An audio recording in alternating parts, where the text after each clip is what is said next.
এইমাত্র প্রকাশ পেল শাকিব খান ও তানজিন তিশার নতুন প্রকাশিত গান। আমি তোমার প্রেমে পড়েছি অল্প অল্প, আমি তোমার প্রেমে পড়েছি অল্প অল্প।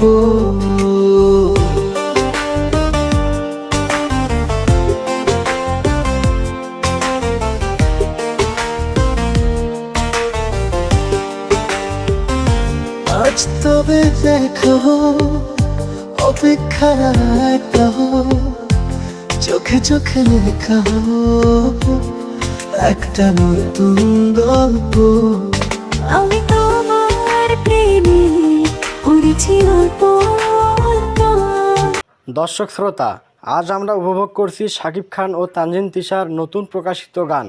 তাদের কেমিস্ট্রি আর পারফরমেন্স গানটিকে করেছে আরও আকর্ষণীয়। সুর আর কথায় আছে ভরপুর আবেগ। এটা শুধু গান নয়, মন ছুঁয়ে যাওয়ার মতো অনুভূতি। নিশ্চয়ই গানটা খুব দ্রুতই সবার প্রিয় হয়ে উঠবে।